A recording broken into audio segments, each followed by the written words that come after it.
Hey guys, Anthony here. The project that I've been working on has been to provide functionality to have private extra data in the API.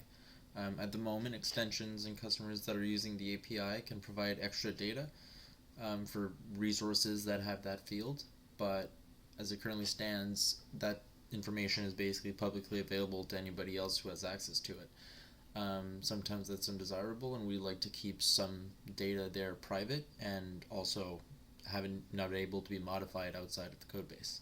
So just to show a bit of what I have so far, um, right now I've just got an RB client running in an interactive shell, which I'm able to use to grab a resource like a draft here, for example.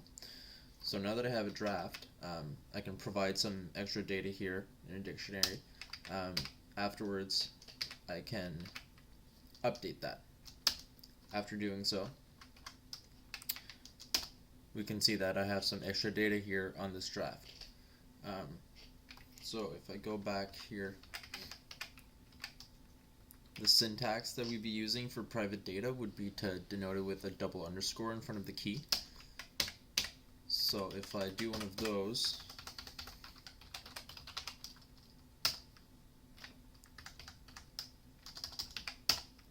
we can see that private data here, even though it has a double underscore, it's still part of the extra data, and we can still see it because there's nothing, there's no reason why we wouldn't at this point.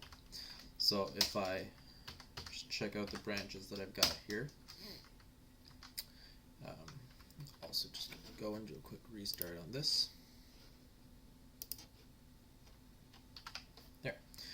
So at this point, if I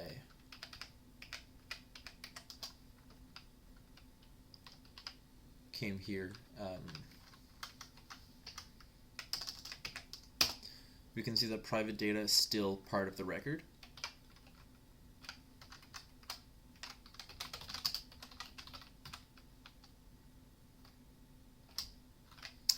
However, through an API call, after accessing the draft again, we can see that extra data only contains the first two that we put in, and the private one is omitted. So far that I've basically only been working on it for the day so far. Still has some improvements to be done. I basically just got it working, but it's pretty ugly. Any suggestions are more than welcome, and that's basically what I've got so far.